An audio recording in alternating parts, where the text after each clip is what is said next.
Okay, guys, thanks for coming out here on Labor Day Sunday. A couple things I want to touch base with you on. First off, Marquise Watson had to miss the game today due to a health situation, but our prayers go out to him. Optimistic he's going to be back with us and be okay, but it was really hard for him and really hard for the D linemen. They have a unique relationship, that group. I was really proud of the D linemen, that the way they handled it. Coach Jared Kite stepped in and did an incredible job. So proud of the D-line for the way they hung together and didn't let that have an effect. Really grateful for our fans. And to come out on a day like this, it was a scorcher. And especially our students. I'll tell you what, that's unbelievable.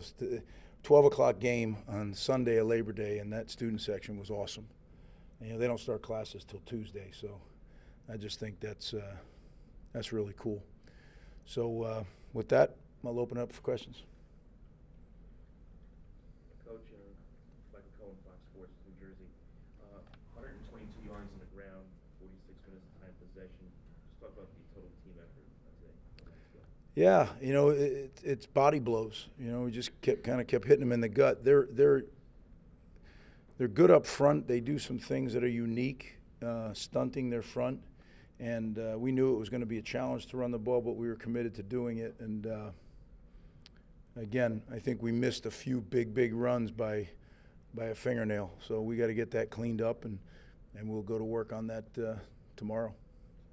Greg, what did you like best about Gavin's performance today? Oh, he played a really clean game. I think he played relaxed. Confident because of his preparation. I thought he was very decisive. Yep. Greg, you went with. And the other thing he did that stood out to me is he let the bad plays die. You saw him throw a few away. You saw him tucking and run. That to me is a sign of maturation. Kyle and Jason, and out of the backfield, can you talk about them and the status of Sam? Say that again, buddy. You talked about the running backs, Kyle and Jason, out of the backfield without Sam and Aaron. Can you just talk about their performance and where things stand with Sam and Aaron? Yeah.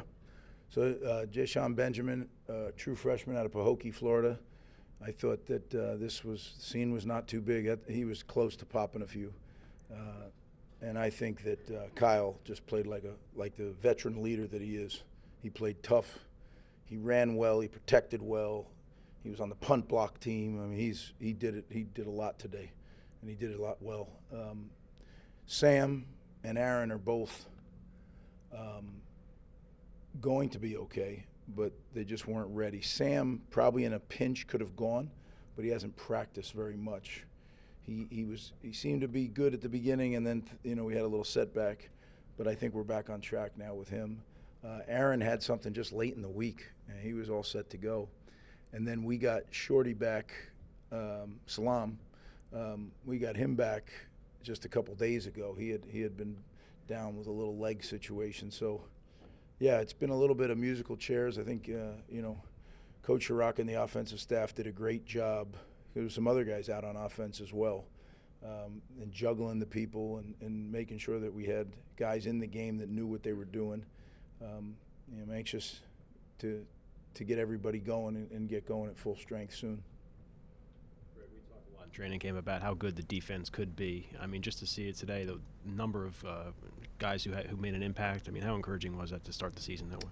Yeah, I mean that was our plan, like we've talked about, right? We're going to roll a lot of guys on defense. I think you're going to see even more roll as some young guys get a little bit more experienced. I didn't want to, I'd rather play a guy a month late than a day early because it can have an effect on him. But I think we'll even roll more. But I think that was key today, right? As hot as it was, I mean, we had a couple issues. I'm sure they did, with hydration and cramping and that stuff. And we work so hard at not allowing that be an issue. But a day like today is brutal, especially on that turf.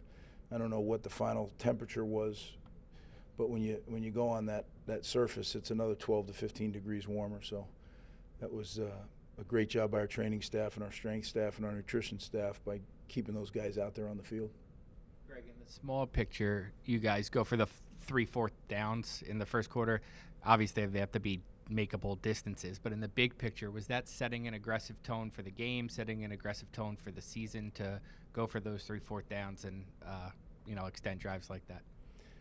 I wish I could tell you because it would write a nice story, but no, it was just what the plan was to win the game today, and that's what we did. Really didn't go. Do you have an update on him? And Wesley Bailey looked like he got dinged in the first half. I'm not sure he played in the second. Do you have anything on his stats? Yeah, Nassim has a issue, an NCAA issue, and I'm going to hold comment right now on that because I'm about fuming. You could fry an egg on my head with that whole situation. I'll shut up before I get in trouble. Nassim, you got me so mad. I've lost track. Who was the other guy you want to talk about? Wesley, yeah. Yeah, I hope he's all right. I think it's not something that's serious, but I think it's going to be something that hurts a lot more tomorrow than it does today. So we're going to have to see. And, obviously we have this short week.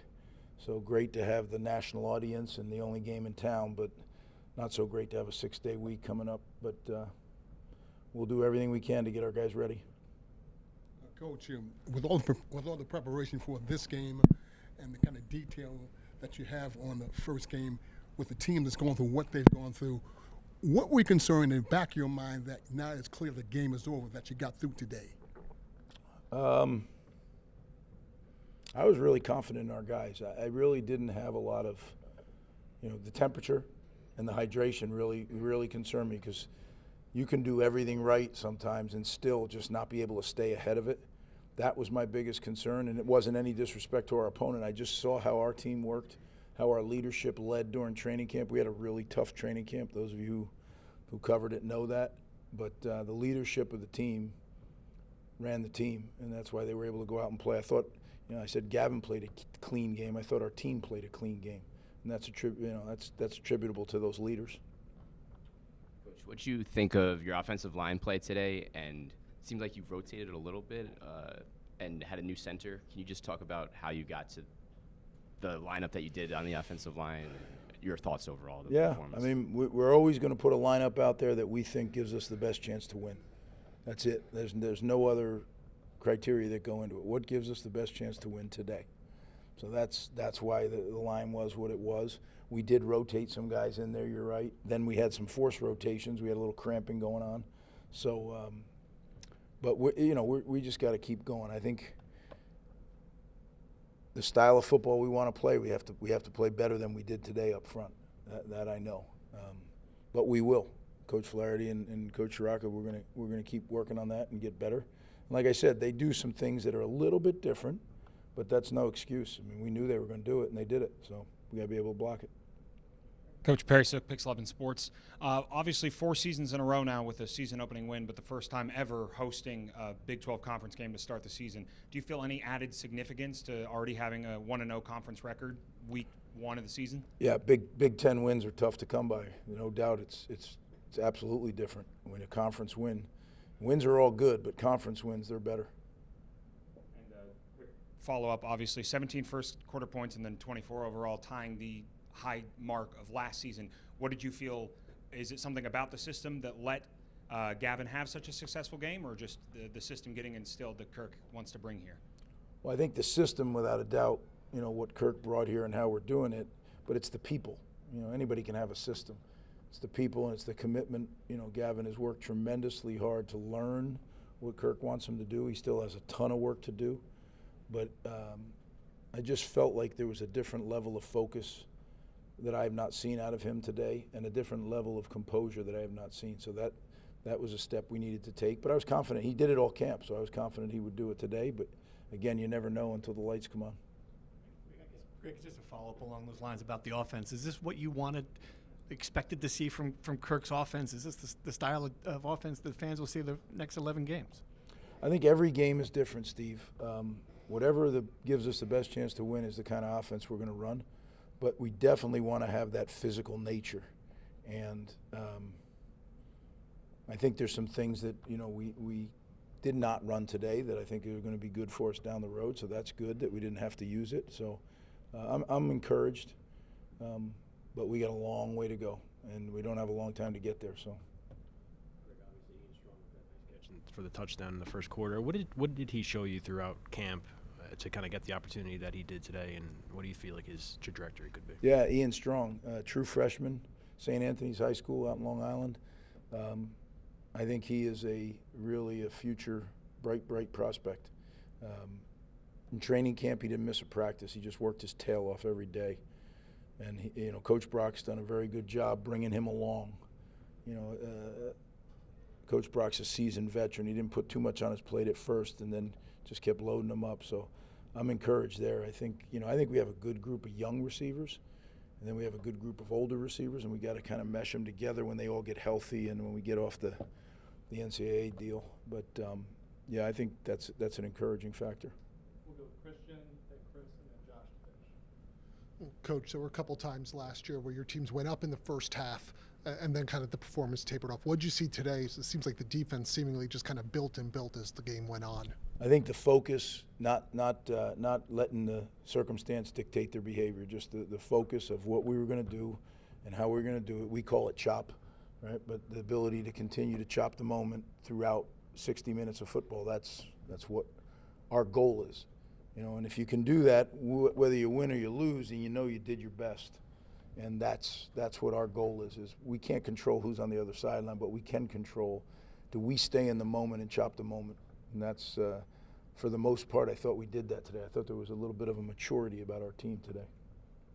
Coach, you had secondary had 2 interceptions in this game and a lot of other impact plays. What did you make of how that position group performed today? I thought they played well. I thought we had a chance for a third that was a makeable one, and that's our goal. We always want to try to get 3 takeaways. Between the takeaways and the offense not turning the ball over, I thought that, going into the game, I told our team, if we don't turn it over, we're going to win this game. And I don't guarantee many things, but I guaranteed them that. Coach, Rutgers controlled the game, the possession time, 46 minutes to 22 minutes. What was the importance of controlling the clock in this one? Well, on a hot day like this, right, it tires the defense out for sure. I think the kicking game had a big part to do with that as well. We broke in 3 brand new starters in the kicking game, and one guy came back and did kickoffs. I'm talking about Jude. I mean, every one of those was bombs, right? They were back. That's what we're looking for. That's good stuff. Flynn Appleby, his first game as a starter, and I thought he did really a very, very solid job. Jay Patel, again, solid job. A lot to improve on, and then Jake, snapping the ball. So to infuse 3 new starters as your specialists and be able to play a clean game on special teams, that was real important. So I think that has part of the time of possession, being able to use those kicking plays to kind of mold the game the way you want to mold it. There was some good stuff there. So overall, I think it was really important. All 3 phases played focused football, and that's what we need to do. That's what we can control. So again, I want to thank our fans. Incredible turnout for a hot Labor Day weekend Sunday, and the students. I went and talked to those students on I think it was Thursday. I get my days screwed up with this Sunday game, but they were great. I mean, they were a great bunch of freshmen, first-year students in their red Block R shirts, and you fill the rack with all those kids. That was awesome. And then to see them all show up out here, I asked them to, and they did. I can't thank them enough. So let's start that tradition. That'd be great. Pack that student section every week. Thanks, guys.